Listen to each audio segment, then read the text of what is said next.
연합회에서 특별한 기도와 또 뜻이 있어서, 또 하나님의 선하신 뜻이 있어서 아마 이 팜플렛을 제작하였고, 우리 온 재림 성도들에게 꼭 이 위대한 유산을 각 가정마다 남겼으면 좋겠다는 뜻으로 아마 그렇게 운동을 펼치는 것 같습니다.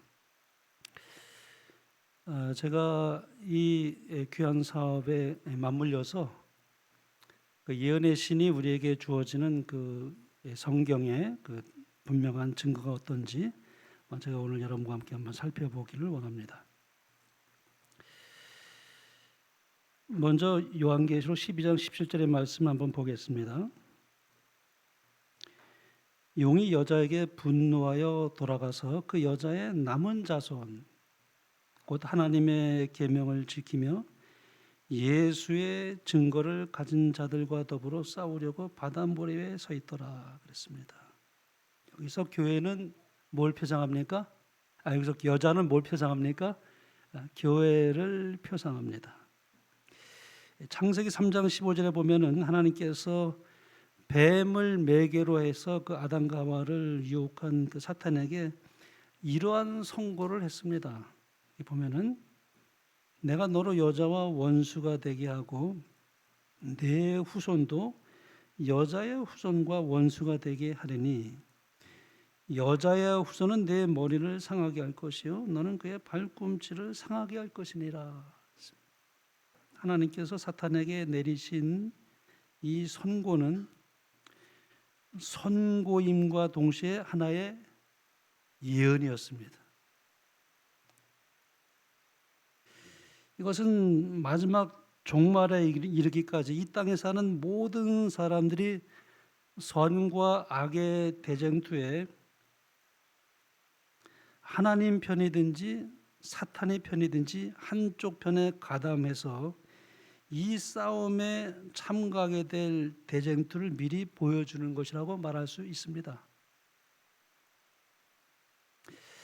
근데 여기 요한계시록 12장 17절에 보면은 여자의 남은 자손에 그렇게 말했습니다. 여자의 남은 자손.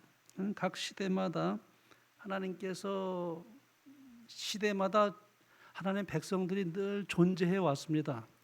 그러니까 아담부터 지금까지 하나님의 백성들이 끊쳐진 역사가 없었어요. 각 시대마다 다 하나님의 소수였지만은 그럼에도 불구하고 그 남은 무리들이 계속 지금까지 내려오게 된 것이죠.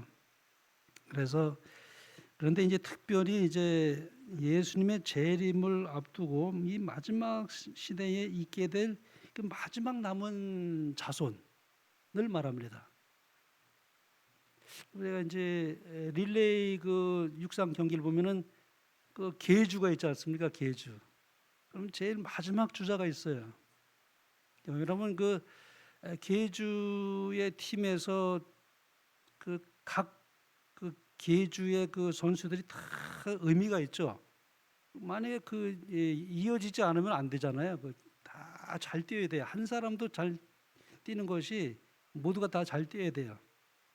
그런데 그 가운데 마지막 주자는 어떨까요? 마지막 주자는 어떤 주자를 세울까요? 각 팀에서 여러분 생각에요. 제 생각에는요. 아마 그 4명이 뛴다고 하면은 그 4명 중에서 제일 확실하고 제일 믿음직하고 제일 잘 뛰는 선수, 아주 그야말로 정신력도 강해서 마지막에 틀림없이 이 선수는 믿을만하다라고 제일 여겨질 수 있는 주자를 세우지 않을까요? 여러분 그렇게 생각하십니까? 윤종태 장로님 아마 계주 육상 선수였을 것이라 생각이 돼가지고 그럴까요? 안 그럴까요? 우리 윤 장로님 생각 어떻습니까?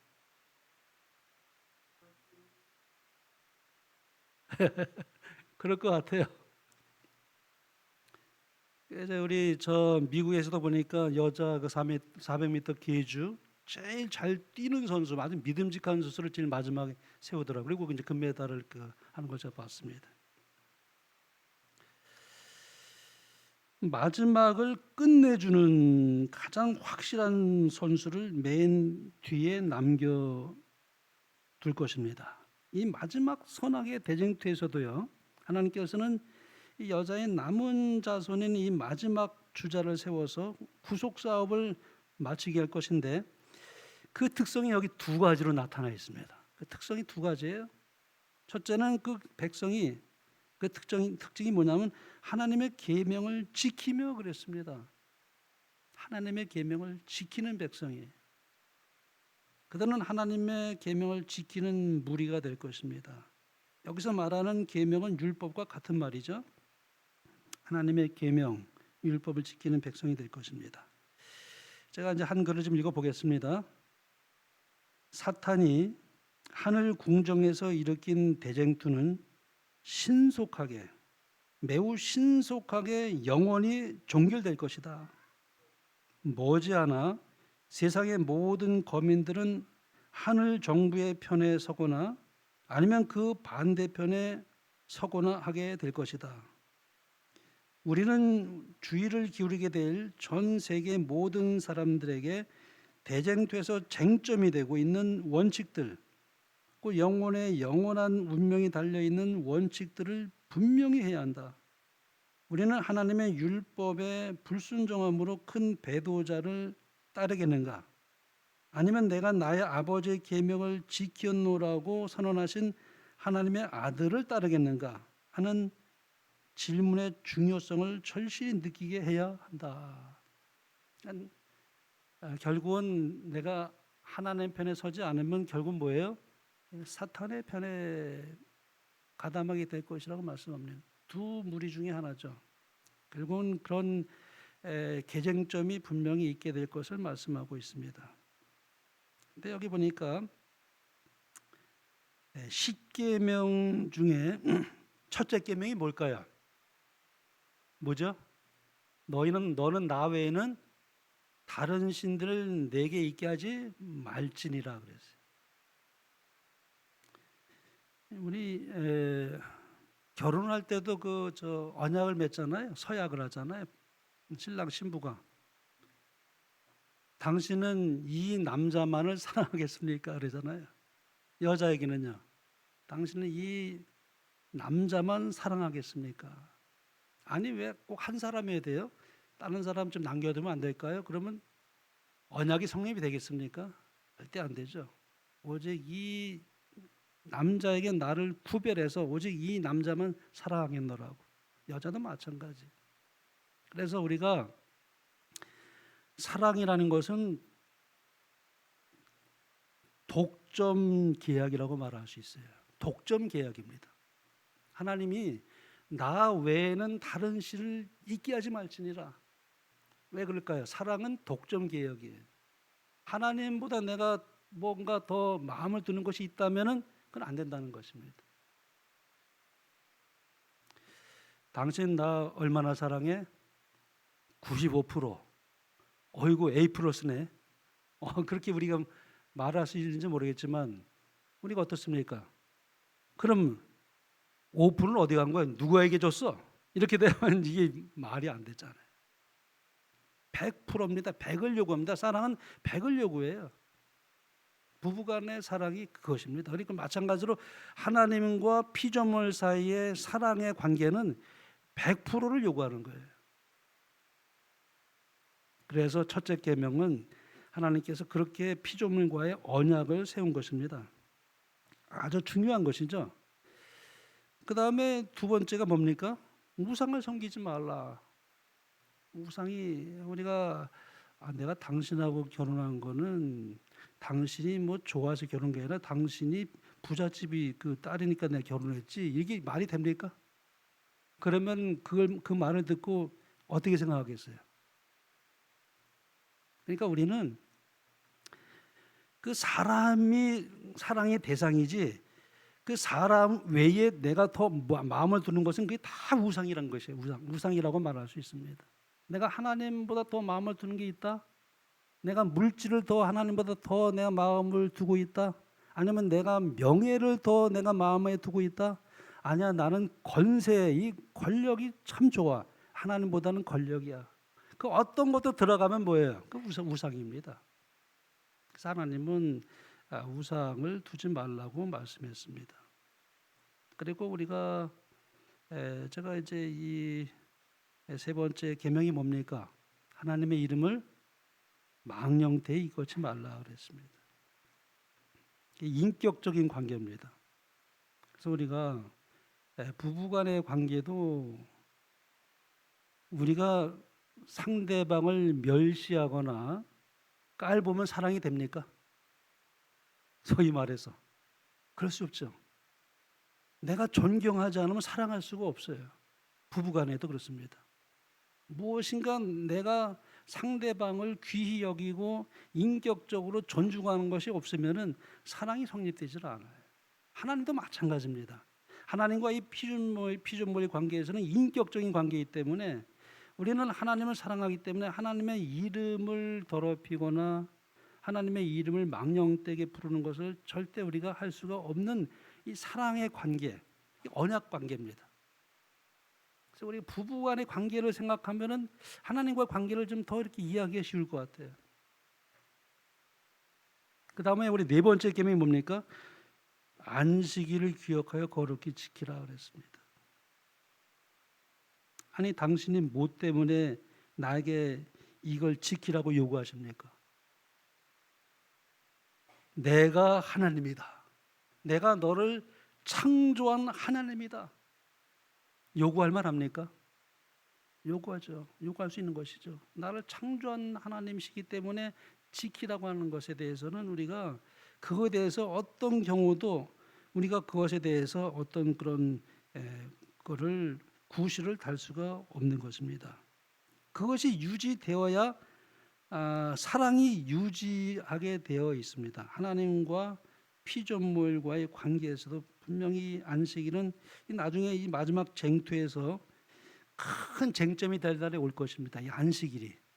여러분, 이 안식일은 정말 우리가 구별해서 지금부터 우리가 안식일을 귀히 여기고 성일로 여기고 그래서 우리가 하나님께 예배를 드리는 이 모든 일에 있어서 나의 모든 것을 마음에 둘 수 있는 그런 안식일을 우리가 성수하지 않으면은 이 마지막 때에 사탄은 그것이 아주 큰 쟁점으로 이것이 이제 다가올 날이 우리에게 있을 것입니다.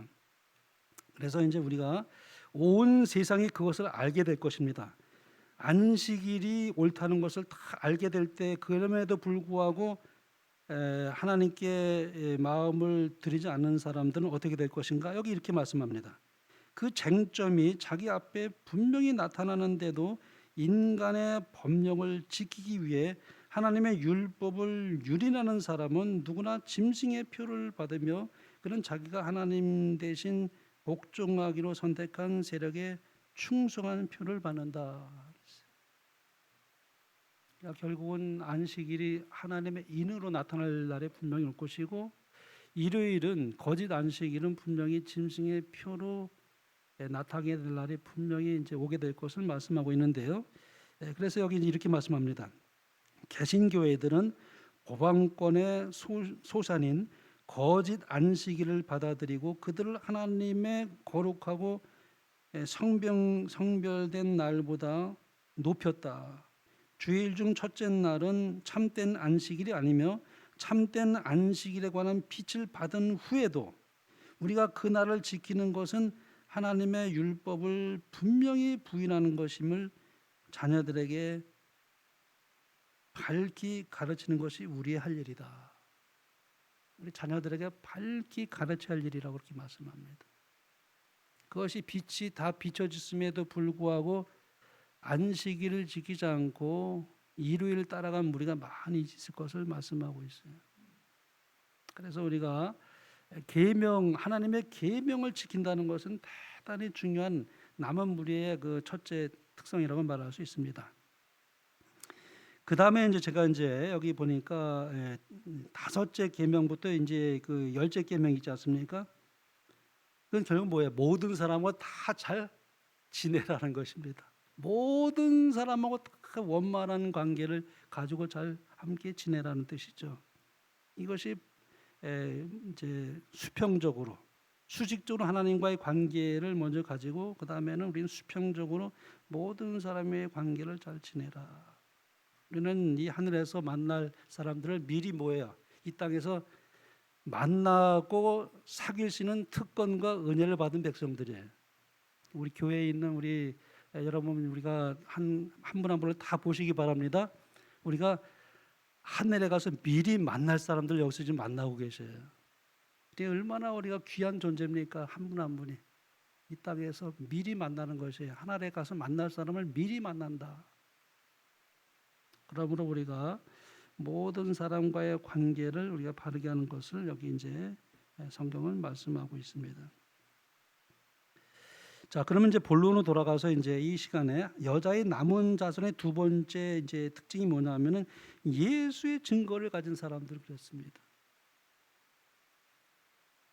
예수의 증거, 예수의 증거라는 말은 율법과 한 짝이 되어 나오는 경우는 참 성경에서 많이 나와요. 뭐라고요? 율법과 증거가 같이 이렇게 묶여서 나올 때가 참 많아요. 자, 우리 예를 들어서요. 이사야서에 보면 이렇게 말씀했습니다. 마땅히 율법과 증거의 말씀을 따를지니 그들이 말하는 바가 이 말씀에 맞지 아니하면 그들이 정녕 아침 빛을 보지 못하고 그랬습니다. 율법과 증거라는 말이 병행해서 나옵니다. 로마서에도 보면 이렇게 말씀합니다. 이제는 율법 외에 하나님의 한 의가 나타났으니 율법과 선지자들에게 증거를 받은 것이다 그랬어요. 자, 여기 보면 하나님의 율법과 선지자의 증거라고 그랬습니다. 이 증거라는 말 앞에 뭐가 있습니까? 선지자라는 말이 나와요. 여기는 이제 선지자라는 말을 여기 이제 사도 바울이 거기에 이제 기록을 했습니다. 그리고 율법 앞에도 또 뭘 쓰는가 하냐면은 모세의 율법 그런 말이 참 많이 나와요. 나중에 살펴보겠습니다만은 선지자의 증거, 모세의 율법과 증거 이런 말이 병행해서 많이 나옵니다.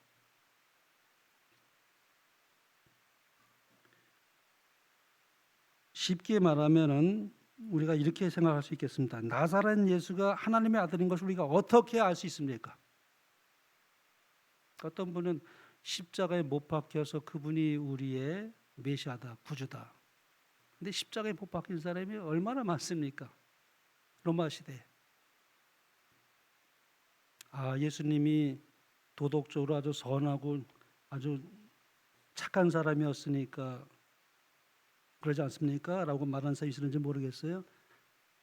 우리 4대 성현이라 불리우는 뭐 공자, 뭐 석가모니, 뭐 그런 사람들도 도덕적으로 선하고 또 훌륭하다고 말할 수 있을지 모르겠어요.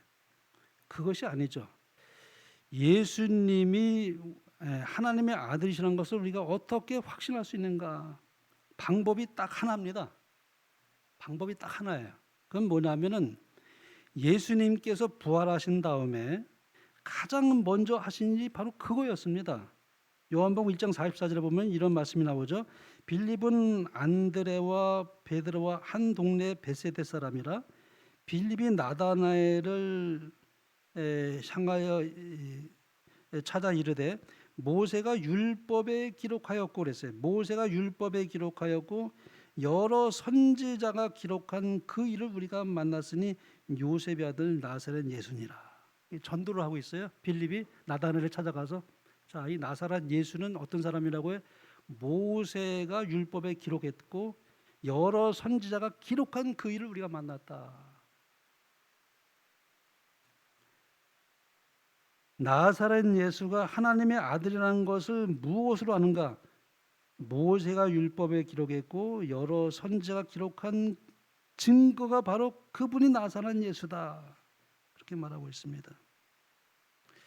그래서 구약에 보면은 예수님이 하나님의 아들이라는 것에 대해서 수백 가지 예언이 나와요.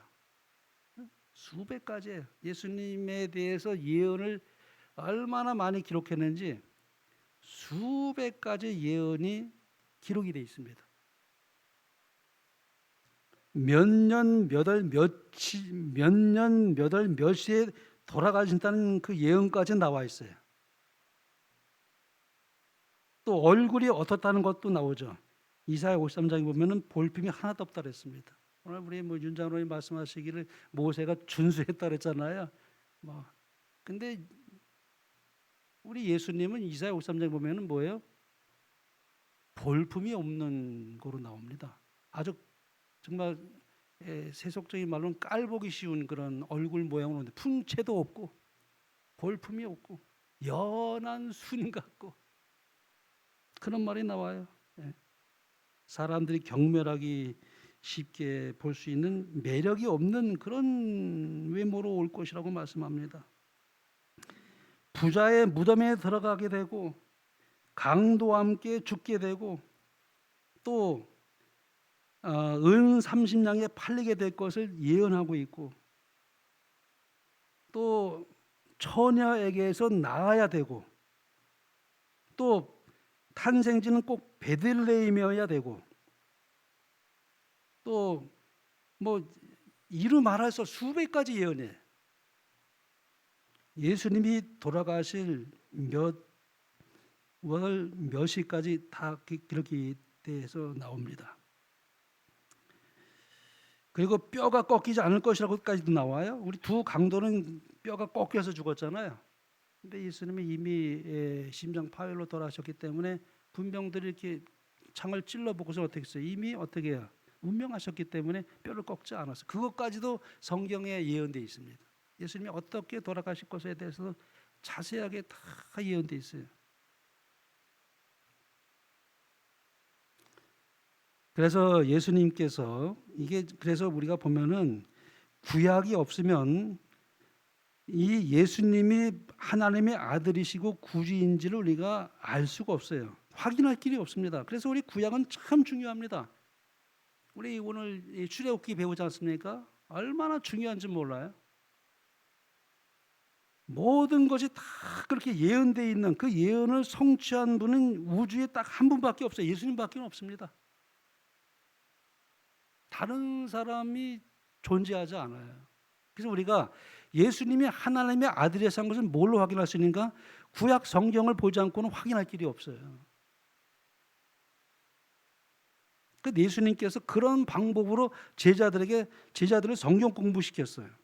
자, 우리 예수님께서 십자가에 이제 죽으셨을 때에 참 겟세마네 그 동산 엠마오 이 두 제자들이 이제 가는데 예수님이 동행을 했습니다.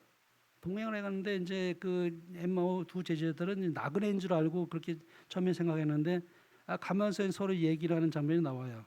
그래서 너희들이 어찌하여 그렇게 슬픈 표정으로 걷고 있느냐 그랬어요. 그래서 이제 나사렛 예수가 십자가에 죽었다고 우리는 그 사람이 하나님의 그 아들 메시아인 줄 알았는데 아주 실망해서 이제 그런 말 하니까 그때 예수님께서 한 말이 이 말씀이에요. 이르시되 미련하고 선자들이 말한 모든 것을 마음에 터니 믿는 자들이요 그리스도가 이런 고난을 받고 자기의 영광에 들어갈 것이 아니냐 하시고 이에 모세와 모든 선지자의 글로 시작하여 모든 성경에 쓴 바 자기에 관한 것을 자세히 설명하시니라. 그래서 그 엠마오 두 제자들이 구약 성경에 나타나 있는 모세의 율법과 선지자의 글에 기록된 그 예언이 어떻게 정확하게 성취되었는지를 그거를 이제 풀어서 가르쳤다는 것입니다.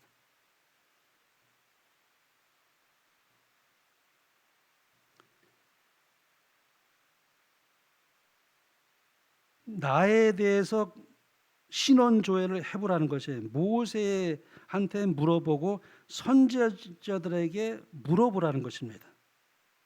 그러므로 예루살렘에 이제 올라가서 또 이제 예수님께서 이제 나중에 또 그렇게 제자들에게 말씀하죠.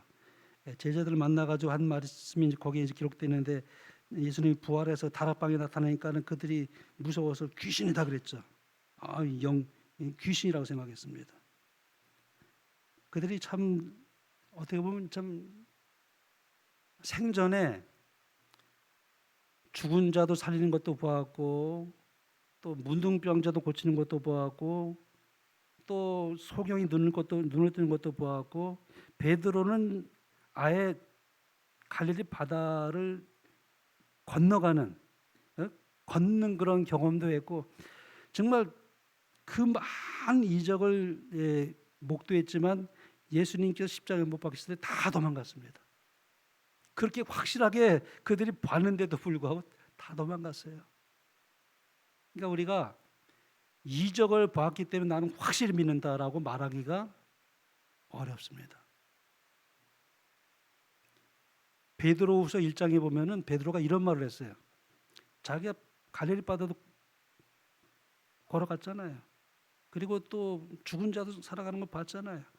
베드로가 얼마나 많은 그런 이적을 봤습니까? 그리고 심지어는 이런 얘기를 했어요. 베드로후서 1장에 보면은 내가 그분의 위엄을 친히 본 자다 그랬어요. 그분 예수님의 위엄을 친히 본 자다. 변화산에서 완전히 그 영광으로 옷 입은 모세와 엘리야와 예수님이 그 변화산에서 완전 하나님의 영광이 드러나는 그 모습을 친히 보았고 하늘에서 이는 내 사랑하는 아들은 내 기뻐하는 자라고 하는 그 음성까지도 들었다 그랬어요. 그런데 그가 이렇게 말했어요. 그러나 우리에게 더 확실한 예언이 있어 어두운 데 비치는 등불과 같으니 이랬습니다. 그렇게 본 것도 뭐보다 확실하지 않다는 거예요? 예언보다 확실하지 않다는 거예요. 그럼에도 불구하고 우리에게 더 확실한 예언이 있어 그랬어요. 그러면 우리가 예수님을 보지 못했을지라도 성경을 통해서 예언을 우리가 성경을 공부하다 보면은 정말 더 확실합니다. 의심의 여지가 없어요. 그래서 우리가 증인이 되는 것입니다. 복음이 증인이 되는 거예요. 내가 확신함이 없으면 순교를 어떻게 할 수 있겠습니까? 우리가 순교하는 것이 두렵지 않아요. 사랑은 두려움을 내어 쫓습니다. 하나님에 대한 사랑이 내 두려움을 내어 쫓아요. 성령께서 나와 함께 하시기 때문에 그 확신이 있으면은 그래서 많은 사람들이 순교의 장에 가면서 찬미를 부르고 그들이 영광스럽게 그 죽음을 오히려 하나님께 그런 고난을 받는 것을 더 귀히 여기고 하나님께 영광을 돌렸다 그랬어요. 그래서 증인이 되는 것입니다. 그래서 이제 여기 보니까 이제 예수님이 하신 방식이 뭐냐면 제자들에게 구약 성경을 열어서 모세의 쓴 글과 선지자가 쓴 것을 자세히 그렇게 읽어가면서 그렇게 이제 연결시켜 가지고 이제 자기에 관한 것을 자세히 설명할 때 그들의 마음이 뜨겁지 아니하더냐 그랬습니다. 그리고 나서는 다시는 안 흔들렸어요. 다시는 안 흔들렸습니다. 그럼 우리가 성경에서 예수님을 만나지 않으면 안 돼요. 성경에서 분명한 예수님을 성경에서 찾아서 그것이 정말 어떻게 성취되었고 그것이 나와 무슨 관계가 있는지에 대해서 확신이 없으면은 마지막 때 우리가 흔들림 없이 설 수 있는 그 신앙을 유지하기가 어렵다고 그렇게 우리에게 교훈해주고 있는 것입니다. 그런데 여기 이제 이렇게 말씀하죠. 그래서 이제 여기 예수님께서 이제 제자들에게 이렇게 말씀을 주셔서 다락방에 나타나셔서 내가 너희와 함께 있을 때에 너에게 말한 바 곧 모세의 율법과 선지자의 글과 그랬어요. 이 구약 성경을 예수님께서 이렇게 제시한 것이죠. 구약 성경에 자기에 관해 쓴 것을 자세히 설명했습니다. 성경 공부를 한 것이죠. 다락방에 나타나서 예수님이 제자들에게 성경을 가르친 것입니다. 구약에 예언된 바로 그 메시아라는 사실이 내가 그 메시아라는 사실을 그들과 성경 공부를 했는데 그 성경이 바로 신약입니까? 구약입니까? 구약이죠. 그때는 신약이 존재하지 않았습니다. 그러므로 구약이 없으면 예수님을 알지 못하게 돼 있습니다. 확인할 길이 없어요. 신약만 가지고는 확인할 수가 없어요. 구약을 안 읽고 신약만 읽는다? 믿음의 기초가 흔들릴 것입니다. 예수님이 거듭거듭 강조한 것은 구약 성경이었어요. 구약을 믿을 수 있어야 신약을 믿게 됩니다. 그래서 이 출애굽기 공부하는 게 굉장히 중요합니다. 출애굽기. 그래서 결국 여기 보니까 모세의 선지자가 계속 그런 말이 나오죠. 모세와 선지자 그런 표현이 많이 나와요. 예수님이 하나님의 아들이라는 사실을 믿는 것은 뭐로 하냐면 모세의 율법과 선지자의 글이에요. 네. 모세의 율법 우리가 생각해 보면 모세의 율법은 원래 이 모세 율법은 5개잖아요. 창세기, 출애굽기, 레위기, 민수기, 신명기예요. 근데 그 모든 모세 율법을 우리가 이제 그 이제 법을 다 이렇게 수요를 세우면 313개예요. 법이 313개입니다. 근데 그것이 이제 10계명으로 이제 줄이면 10계명이고 10계명을 또 줄이면 2개죠. 하나님을 사랑하고 이웃을 사랑하는 2개로 나눠지죠. 그 다음에 결국은 뭐냐면 그것이 또 뭐예요? 사랑으로 하나가 돼요. 로마서에 보면 그랬잖아요. 우리 로마서에 보면은 모든 계명은 사랑이라는 말 속에 다 들어가 있다. 그랬어요. 사도 바울이 하나입니다. 사랑이에요. 율법하면 굉장히 광대한데 그러나 그것을 하나로 표현한다면 사랑이에요. 모세의 율법 하나만 가지고도 그 안에 구원받을 수 있는 모든 진리가 다 거기 들어가 있습니다. 모세 오경만 가지도 충분합니다. 그런데 시대가 계속 흘러가면서 각 시대에 그 모세 율법을 적용하고 해석하는 데 있어서 선지자가 필요했습니다. 그래서 선지자를 세운 거예요. 모세 율법만 가지도 충분하지만 그러나 시대가 흘러가면서 모세 율법을 아주 그 시대에 적용하고 제대로 해석하기 위해서 하나님께서 세우신 사람들이 있었는데 그들이 바로 선지자예요. 그 선지자의 글이 그래서 나온 겁니다. 그래서 그것들이 다 모아져서 이 성경이 66권이 된 것입니다. 그러니까 선지자의 사명이 뭔지를 우리가 알아야 되는데 그건 뭐냐면은 모세의 율법을 확대해서 그 시대에 적용시키고 뜻을 바르게 알려주기 위해서 하나님께서 선지자를 통해서 그런 일을 하게 하신 것입니다. 이 마지막 때에요. 하나님께서 선지자를 통해서 하나님의 말씀을 그 시대에 맞게 바로 잘 적용해서 정말 필요한 경고와 교훈을 주고 바르게 해석해서 준 선지자의 사명이 참 필요한 이 마지막 시대에 하나님께서 쓰신 선지자는 누구인가? 엘렌 G 화이트입니다. 우리 그거에 대한 확신이 있어야 됩니다. 그래서 위대한 유산이에요. 우리가 그러니까 큰 빛으로 인도하는 작은 빛의 말 그대로. 엘렌 G 화이트는 언제나 성경을 높였습니다. 성경을 높였어요. 근데 그가 말하기를 큰 빛으로 인도하는 작은 빛이다 그랬어요. 자기가 쓴 글을. 선지자의 글입니다. 그래서 우리에게 증거의 말씀, 예수의 증거, 정말 하나님께서 선지자를 통해서 주신 그 예수의 증거가 무엇인지를 우리가 이것을 예언의 신을 읽어봐야만이 확신할 수가 있어요. 들어서는 안 됩니다. 들어가지고는 부족해요. 내가 친히 읽어봐야 됩니다. 어떤 사람이 나에게 그 음식 참 맛있어, 아주 정말 맛있어, 암만 들어봐야 소용없어요. 내가 먹어봐야죠. 내가 먹어보지 않고는 그 말 듣고는 내가 알 수가 없는 겁니다. 그래서 내가 예언의 신을 정말 깊이 내가 진리를 찾는 마음으로 그 예언의 신을 읽게 되면은 이게 정말 성경으로 인도하는 정말 작은 빛이구나. 나를 정말 성경으로 이끌기 위해서 얼마나 나에게 바르게 성경을 예수를 증거하고 있는지를 내가 그것을 깊이 내가 이걸 경험을 해야만이 하나님께서 내게 주신 최고의 선물이구나. 그걸 알 수가 있습니다. 근데 여기 보니까 저도 이제 알았어요. 66권이에요. 여기 그게 소개되어 있습니다. 예언의 신은 66권이 번역된 게 엄청나게 많아요. 성경이 66권이잖아요. 근데 제가 여기 보니까 얼마나 많은 주옥 같은 그런 글들을 선지자의 글을 여기다 이렇게 모아가지고 이게 각 가정마다 라이브러리로 소장하면 좋겠다.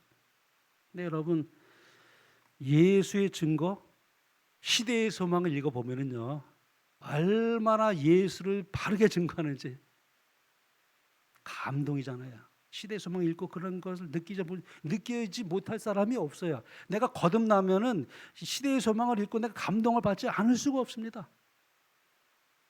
그리고 이 마지막 때에 일어날 그 모든 거짓된 그 모든 그 오류에서 어떻게 우리가 오류를 분별하고 바른 진리를 따라 살아갈 수 있는지에 대해서 모든 이 사탄의 그 계략과 속임수에서 벗어나기 위해서 미리 경고하시고 예언하신 그 모든 것들이 주옥 같은 글이 어디에 담기냐면 각세의 대쟁투입니다. 우리 교회에 있는 분들은 적어도 대쟁투 종서는 반드시 읽어야 됩니다. 그렇지 않으면 그 예언의 선물을 내 것으로 여기지 않기 때문에 말은 남은 교회에 속해 있지만은 내가 남은 교회의 그 축복을 받을 수가 없는 거예요. 여러분, 이건 우리가 굉장히 중요한 교훈이라고 말할 수 있습니다. 성경을 말할 것도 없지만은 성경을 바르게 적용해서 그 시대에 맞게 해석하게 해주는 선지자의 글, 성경의 글 쭉 모세 율법과 선지자의 글이라고 그랬어요. 이 마지막 때 하나님께서 선지자를 세우신 엘렌 G. 화이트의 그 모든 글을 통해서 증언의 말씀을 내게 주셨습니다. 여러분, 2000번의 계시를 받았어요. 여러분, 이게 얼마나 놀라운 얘기입니까? 이 마지막 때 하나님께서 이 선지자를 통해서 이 선지자의 글이 여기 기록이 되어 있잖아요. 모세 율법과 선지자의 글이잖아요. 이게 구약 성경과 신약 성경입니다. 근데 이 마지막 때 하나님께서 엘렌 G. 화이트에 2000번의 계시를 주었어요. 10만 페이지를 저술했습니다. 10만 페이지. 하루에 적어도 20페이지는 써야 돼. 여러분, 이게 상상이 되겠습니까? 하루에 적어도 20페이지는 써야 10만 페이지를 기록할 수가 있어요. 하나님께서 영감을 주시지 않으면 쓸 수 없는 기록입니다, 이거는. 근데 그것을 읽어보면은 다 예수를 증거합니다. 성령께서 하시는 게 뭐냐면 예수를 높이는 거예요. 성령의 역할이 바로 그것입니다. 항상 예수를 영광스럽게 하는 것이 성령의 역할이에요. 그래서 이 마지막 때 지금 가까울수록 하나님께서 아마 예언하시는 부 연합회에 그것을 이렇게 이제 계획을 가지게 했고, 여기 대총회장이 또 이렇게 친히 기부를 보내왔어요. 그러면서 대총회장이 그렇게 말합니다. 모든 가정이 영적 유산으로 하나씩 소유하시기 바랍니다. 대총회장이 그렇게 말했습니다. 아마 이런 건 전 세계적으로 한국밖에 없습니다. 이렇게 출판 보급하는 나라는 한국밖에는 없습니다. 얼마나 축복받은 나라입니까?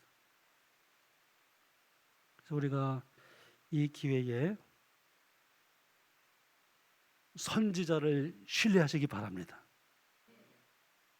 우리 교동문의 역대하 20장 20절에 그렇게 말씀하고 있죠. 역대하 20장 20절 여기 이렇게 말씀하고 있죠. 마지막으로 이것을 읽고 마치겠습니다. 너희는 너희 하나님 여호와를 신뢰하라. 그리하면 견고히 서리라. 그 선지자를 신뢰하라. 그리하면 형통하리라. 우리가 우리의 신앙이 형통하기 위해서는 우리가 말씀을 자꾸 많이 읽어야 되고, 또 특별히 성경에 익숙해져야 되고, 그리고 우리가 예언하시는 말씀에 있는 영감의 글에 익숙해져서 사탄의 속임수에 넘어가지 않고 더 예수를 사랑하고 더 그 나라를 사모하며, 그래서 우리가 이 세 천사의 기별을 깨닫고 전하는 데 있어서 엘리야로 부름을 받은 백성이 바로 우리라는 사실을 확신할 수 있는 여러분과 제가 되길 간절히 바랍니다. 우리가 엘리야입니다. 우리가 엘리야예요. 엘리야가 사실은 어떻습니까? 그 구약의 선지자잖아요. 이미 지나간 선지자잖아요. 그러나 그럼에도 불구하고 엘리야의 정신과 엘리야의 사명을 가지고 이 땅에 예수님 앞서서 그 예수님을 증거하는 선지자가 나올 것을 말씀한 것이 침례 요한이었잖아요. 근데 이 마지막 때에는 예수님의 초림이 아니라 예수님의 재림을 앞두고 예수님을 증거하는 하나님의 선지자, 그리고 그 기별을 깨닫고 세 천사의 기별을 전하는 엘리야의 사명을 가진 백성이 있을 것을 말하고 있는데, 그것이 바로 여자의 남은 자손이에요. 그러므로 우리가 이 확신을 가지고 하나님의 뜻을 우리가 깨달아 알며 그 뜻에 우리가 순종해서 우리가 예언의 신을 많이 읽고 또 그래서 우리가 성경을 바르게 이해하고 그리고 예수님을 더 깊이 사모할 수 있는 그런 우리의 참된 신앙이 되어서 이 마지막 선악의 대쟁투에서 결코 사탄에게 속아 넘어가지 않고 진리 편에 설 수 있는 여러분과 제가 되길 바라며 말씀 마치겠습니다.